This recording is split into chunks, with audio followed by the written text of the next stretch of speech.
And we're live. Hello, my name is Rachel Barenbaum. I'm the author of A Bend in the Stars and the forthcoming novel, Atomic Anna. And today I'm so excited, so excited to have Zoraida Cordova here on my show to welcome her and her amazing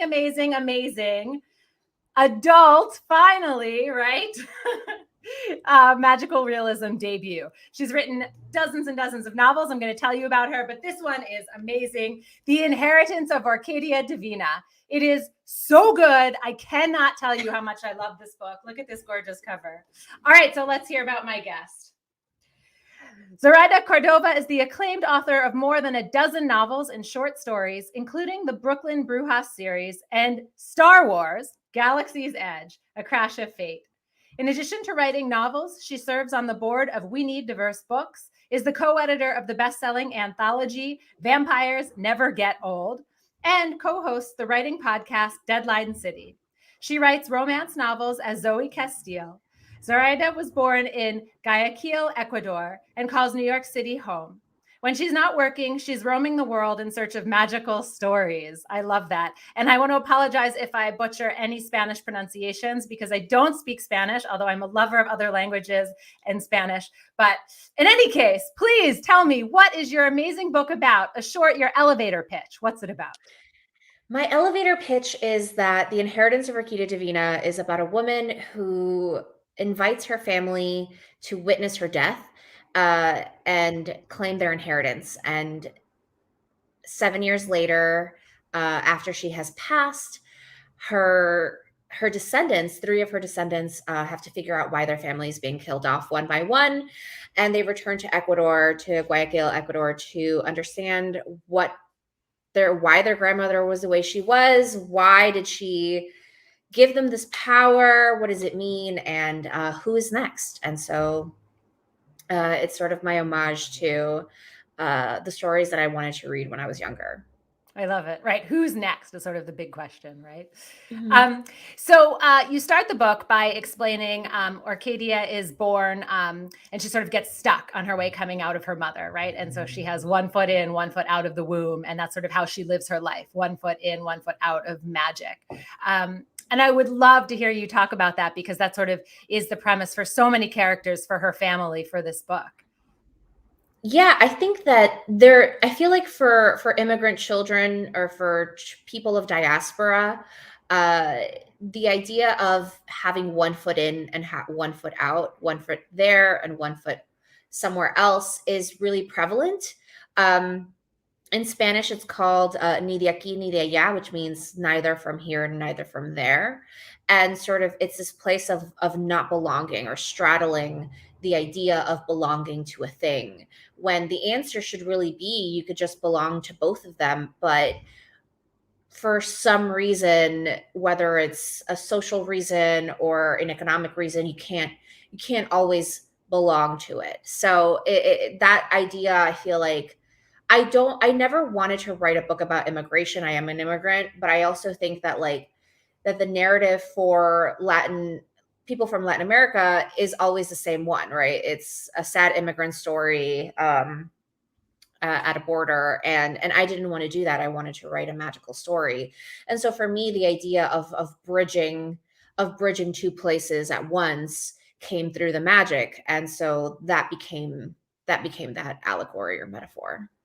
I absolutely love that. And I'm so glad you dove right into that because I know from my own experience, right, experience with Hebrew and living in Israel, I had many experiences where even though I might have understood the words in a situation or been able to translate the strict words, right, there was sort of an essence that was missing. And right, so there's not always a direct translation for everything that's happening. And I feel like I saw that in your characters in this book. Oh, thank you. Yeah. So how did you deal with that? Because it seems like I could imagine that in your head, right, you were struggling to translate some ideas maybe that are in a different, like a feel. It's not even a language, right? It's not words. And to try to put that into English for English readers. Did you have to struggle with that? I don't think so. In my mind, I didn't actually use a lot of Spanish, but Wow. I feel That's amazing. Yeah, because I think that the names are in Spanish and there's like a couple of phrases, but I think it would be maybe 1% of the text. But I think that when you see words that you don't recognize on the page, they just become so much more. They stand out so much more, I think. But then again, I should probably just ask my publisher for like a word count and see. But I think that I look at some of my cousins who don't speak, like they don't speak Spanish as well, or people who grew up. Sometimes I have friends who are from other countries and they just stopped speaking their mother tongue, their maternal language, because when they came here, they went to school and they got made fun of, and they just stopped speaking it because it is a very xenophobic, like we have a very xenophobic look at the world in some places. And so you just grow up not understanding something that was part of you at the very beginning. And that's really interesting and strange. The story of the Montoya family in The Inheritance of Orquídea Divina is about a family that they are now 3 generations in the United States. And so not all families that are that many generations in speak their original language, right? Like how many Italian families still speak Italian and how many Irish American families still speak Irish. And so that sort of that isn't something that we always ask of white people, but maybe like for Latinos, it's like, why don't you speak this, right? Like we're almost like supposed to hold on to this a little bit longer. But all experiences are unique, and like we can't look at families and say like, you're not like all these other families, so you're not an Ecuadorian family. And so it's it's a story of one family in one place out of millions. And so it just I just write as honestly as I can for these characters and hope that the meaning and the understanding and the way that the readers will interpret it, like they will get there on their own. I love that. I love that. And sort of closely related to that is you bring in monsters. You have a river monster early on, right? And a lot of references to monsters, different kinds of monsters in the house and their lives. Can you talk about that too? And does that relate to this, straddling the two cultures, the one leg in, one leg out? Well, the river monster specifically is sort of, when I was little, I grew up, the neighborhood that I grew up in is the same neighborhood that Orquídea is born in. Yeah. My grandmother sort of like founded this one neighborhood street, right? Like her family moved there and then other families started moving there. And it was somewhere that like was really industrial before that. It was like I think it used to be a shipping yard, or where they used to make ship parts. And it's right by the river. And so she used to tell me the story of like a spirit that lived in the river and that her grandfather dealt with. And so for me, I because I'm a fantasy writer, I made it literal.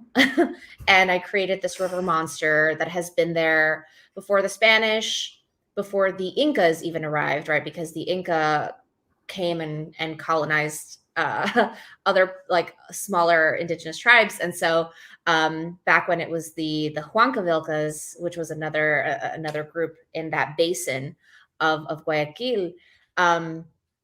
So like here, and then before that, right, there's like pre-Columbian peoples that were there. And so I wanted this river monster to symbolize sort of like the really long almost origin of this country, of this place, and how it's changed. And Orquídea herself, the only way that she can belong is by returning to nature. And so a lot of this book is sort of this return to nature. Yes, I love that scene. I don't want to give any spoilers, but there is an amazing scene for her return to nature. Yeah, I love that scene. Yeah, pretty amazing. But I couldn't help thinking there, this idea of making a deal with the devil, right? Another book recently that came out that sort of is a little similar, Victoria Schwab's, right? Addie LaRue. A little different, but this idea of making a deal with another power comes out, and I love that sort of fairy tale element to it. Do you draw a lot on fairy tales and really, sort of from your past, from your childhood? No, so like I think that we grew up with the same sort of translated fairy tales, right? The fairy tales of the Grimm's fairy tales, of course, have been translated into so many languages. I don't know if I necessarily draw from fairy tale, but I do try to draw from archetype, right? So story archetypes. The hero, the villain, the savior, these sort of big picture characters, and try to figure out how they belong in a modern setting and how do they belong in the specific story that I want to tell. And so I think that I pull from that for sure. That's one of the reasons I love Star Wars, right? Because it is all archetypes. Yeah, I can't wait to talk to you about Star Wars, but I want to stick to the book for a little longer because Sure. I just want to share, yeah, because that's like amazing. I've never interviewed someone who also writes for Star Wars.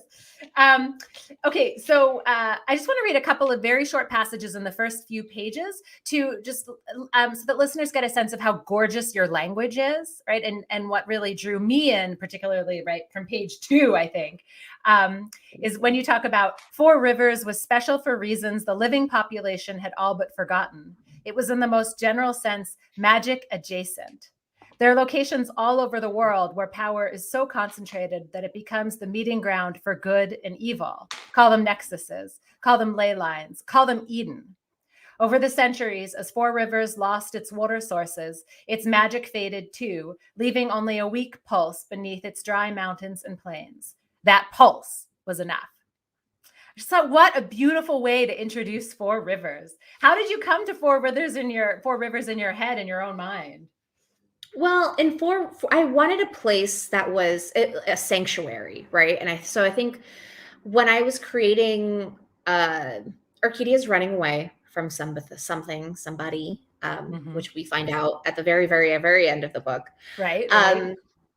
And I wanted the first glimpse of this character to be her arriving at this place. A place where before she arrives, there's nothing there, and her pure arrival revives the land, right? And gives sort of like a rebirth to this valley because it is her rebirth, right? She's starting a brand new life in this place, and so there's a valley, there's a lake, there's animals, dragonflies. She has like an immortal zombie rooster that is always with her named Gabo. How many times did he die? He's died quite a few times. He's died more times than I can count, I think. Yeah. Because I killed him more times in the book, and then I kept changing it a little bit. So it's unclear. It's unclear, but he's, now he's a spirit with her. And so Four Rivers was because I think that Eden is also called Four Rivers, right? The meeting of the Four Rivers. And so I wanted this to be her paradise. And it came to me as just sort of a refuge, a place where the things that she needs appears because she will never be without. And that's also the price of her magic. So yeah. Oh my God. I love that. Okay. So your writing was very powerful because you have Orquídea is, sort of the magic figure. And then she has this huge, enormous family tree of descendants who basically don't have the same magic. And you seem to even switch the way you write when you're writing about these sort of magic adjacent characters versus right Orquídea herself. And I just want to read this other passage. We're a little further on to illustrate this. So this one character's name is Tatanelli, and you say that she's very plain, right? I mean, her appearance is not plain, but everything about her is normal. She was even born in a hospital, right? Unlike the other members of the family. And then you wrote, when she met Michael Sullivan's family, this becomes her husband, she realized they didn't have remedies or languages they spoke only in private. Everything the Sullivans ate came from a can or a frozen bag. They didn't use salt on anything except a pinch in their food. They didn't suck the marrow from their chicken bones for health. They didn't have stories of ghosts or duendes or cuckoos hidden underneath the bed. Their grandmothers lived far away in old people homes, and though he had cousins, Mike could go his whole life without ever seeing another Sullivan and be all right with it. And then you write, Tatinelli was starting to make herself fit into Mike's family because he had been so good to her and he loved her so much. And then just a few sentences later, you have, I'll be right back, she said. When she touched the wall, a rose petal fluttered under her fingertip. Right? So there we have such a sort of boring, normal woman, and yet she touches the wallpaper and it flutters. And it's those tiny little touches of magic that you imbue while also doing normal characters that was really, I thought, brilliant. So were you consciously writing in a different voice when you did these unmagical characters, sort of? Well, I had to, because the points of views of Tatinelli, Marimar, and Ray weren't there originally, right? What? It was sort of this story of like of the family, and then my editor was like, we're missing something, and I was like, you're right. So then I expanded that. Blew my mind that they weren't there in the beginning. Yeah, like they existed, but it was, it was being told. I didn't go back and forth between them. It was just Marimar, right? And then and so I went back in and I put Tatinelli's point of view and I put Ray's point of view. And I also added the flashbacks to Orquídea because those flashbacks were also originally not there. But we needed to sort of see her journey as her family is searching for her journey. So the struggle for me was making sure that every character had its own voice because they're so different from each other and they're so different from their grandmother, but it's still all told in third person. So I had that creative liberty. Yeah. So how did you do it? Like, how did you add them in? How'd you get your mind there? I mean, when I do character work, I figure out who they are and what they need to say. And then it's sort of like, I guess it's the writer's version of that acting where you become the character. What's it called? It could probably be method acting. Yeah, it's like method writing, just like I'm in this character's mind and this is what they would say and this is how they would act. And because you sort of have to separate yourself. Like it's not about you. It's not about what you would say. It's not about what you would do. It's about how they would react to something happening in this family. And so Tatinelli just has a naturally softer voice, right? More appeasing. She wants everyone to get along. And Ray is just chaotic. And he's like the epitome. I love his character the most. But he's just like a chaos kitten, right? He's like, I'm going to say stupid things and I'm going to just not care if I offend my family because I'm not going to see them for another 2 years. And I'm just going to sit here and get drunk and make snarky comments. Yeah. And like, who doesn't love being that person at the family reunion? And Marimar is just angsting, right? Because she's just angry at the world. Yeah, I love that. So I love that you added them later. And then their names, Marimar in particular, you talk about how, their names were important and also mostly misunderstood because it was Mar, right? And other people, understood it differently. Can you talk about naming the characters and how you thought about that? Yeah. It's, I think that I just search for the meaning of names before I name a character. I will change a character's name throughout a chapter, throughout an entire book until I land on one that feels right. I love that. For these characters in particular, I named Marimar's name was Marimar because it was my favorite soap opera when I was a kid. The soap opera was called Marimar, and it means Maria of the sea, right? But I needed it to mean something different, and I envisioned it as meaning something different. So mar, sea, and sea. And so like ocean and ocean, right? And so I stuck to that. And Ray's name was originally Chewy in a different version of this book. But then I didn't like the way it didn't fit him as I kept writing him. And Tatinelli's name was always Tatinelli. And that's just like a mashup name of a couple girls that I went to school with, and they sort of reminded me of this character. And so I was like, oh, let's just do that. I love it.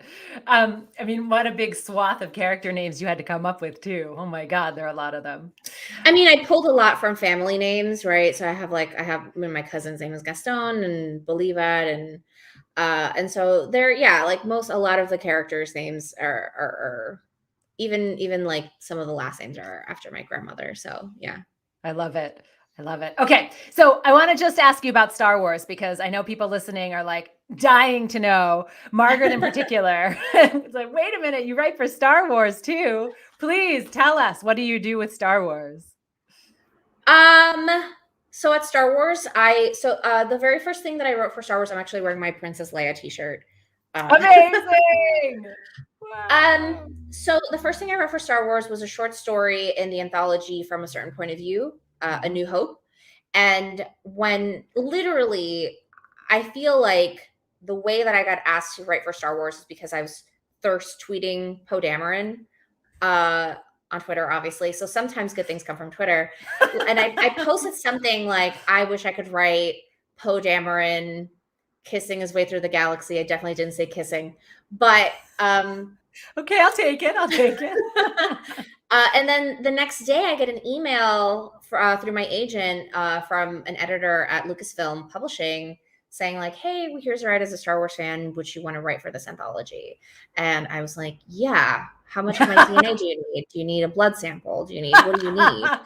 And so I wrote a short story about the Tonica sisters, and who, from a certain point of view, is such a cool anthology, because you're writing. Oh, my hair is everywhere.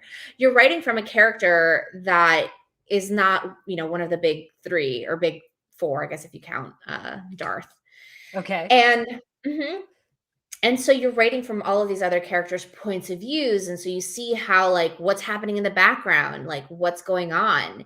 And so I think that that was such an amazing experience. And then because I had written that a year later, they tapped me for the novel A Crash of Fate, which is tied to the theme parks, so Galaxy's Edge, Batuu, and they asked if I would be interested in writing a romance, like a teen romance set love story. God. I'm trying to imagine, like, what is this phone call like when your agent calls, or they're like, so it was a DM. It was a DM. Oh, my editor, yeah. So literally, Twitter has been good to me in some ways. That's amazing. Yeah, and so a love story for Star Wars. I said absolutely. And so I wrote a friends to lovers, I guess was my favorite trope. And it's a love story set in like 24 hours. So it's very, very fast. And that I got to go to the opening of Galaxy's Edge. It was the coolest experience.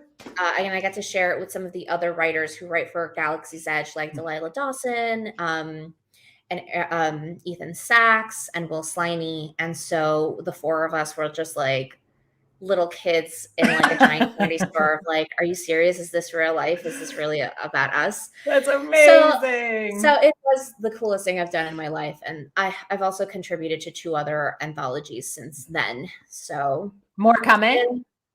They're already out. So it's From a Certain Point of View, Empire Strikes Back, and I got to write from Boba Fett's point of view, and so John Hamm reads the audiobook. Oh my God. So I have a recording of John Hamm saying my name. Oh my God.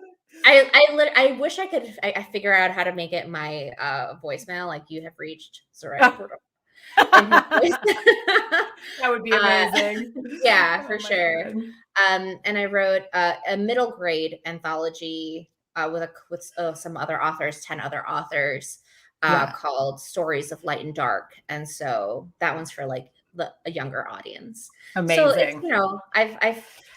I'm very lucky and fortunate that I've been able to put my stamp on my favorite galaxy. That's amazing. But the breadth of what you can write is just unbelievable. So I have to tell you, when this book arrived at my house, I put it out on our counter, and my 12-year-old daughter, who reads voraciously, grabbed it. And she read this book in like 3 days. And so that's what I knew. I was like, I have to get in touch with Zoraida and ask her if I can interview her. And then she gave it to like 3 of her friends, and all of Oh my them read goodness. this book. Yeah. And like before I even was able to touch it again, it had gone around her class. And then I finally read it, and I absolutely loved it. I just want to know, like, what are you thinking? Like, how do you appeal to so many audiences? Are you thinking about that? Or are you just writing the book? You're just loving your character. I think I'm just writing the book, and my goal is to, everyone online right now is talking about like not finishing books and Twitter yelling all the time. But so I've been thinking a lot about like, what do I actually want when I'm writing a book? Like, what do I expect from my reader? And so the first thing, the truly first thing that I want is for my reader to be entertained. Mhm. And the second thing is I want them to be moved. And whether that's pure anger at how much they hate me, or No, don't say it. absolute love because they love the book, right? And so this is why I would rather have a 1-star review than a 3-star review, because I feel like a 3-star review is like meh, but at least a 1-star review, I made you so angry you threw the book across the wall. And so right, because like I evoke passion, right? And so Right. I think that these are the 2 things that I'm after, is entertaining and movement, because otherwise I'm just writing for myself. And if I wanted to write, a book about lessons, I would write in my diary, but you can't control what people walk away, what they walk away with after they read your novel. So, you just have to write honestly about the things that you love and have something to say. And hopefully I have something to say for a long time. I love that. You don't want to be a 3. It's like, I don't want to be beige. No, I don't want to be beige. I have another kid who says, like, I never want Pottery Barn because it's all beige. I always think, oh my God, you're right. So you just made me think of that somehow. Oh, all right. So we're running out of time, and I could ask you questions for like another half hour because I'm just such a huge fan, and I thought this book was so good. But there are 2 questions that I ask every author because my listeners always want to know. One is they want to know, what is the hardest part about writing for you? The hardest part about writing for me, getting published, I should say. Okay. The hardest part about getting published is misinformation. I think that there's a lot of misinformation for new writers out there, and people who have like the secret sauce to getting published or rules, and I think that the thing that you need is you need to finish your book, right? Finish your book and edit it. Okay. You don't need a fancy editor. You just need like the best book that you could have written. You figure out how to write a query letter. Just Google, how do I write a query letter? And there's thousands of things that will end up on your search bar, right? And then and that's how you get an agent, and then you get into publishing. But I think that like we make publishing so mysterious, and it doesn't have to be. But the most important part is the actual words on the page. So I think that would be the hardest part for me. Yeah. Just sitting down and getting the words on the page. Mm-hmm. Yeah. And finishing. I love that. You've got to finish the book. Like, you have to finish it or you're never going to publish it. Yeah. And okay. So last question for you is, what advice do you have for someone who's just starting out? I mean, you sort of touched on that a little bit, but do you have any more advice? I think that you just, like any industry, you want to know as much as you can. I think that you try to make connections along the way, but making connections is difficult when we're in a pandemic and we can't connect all the time. We can't go to conferences the way that we used to.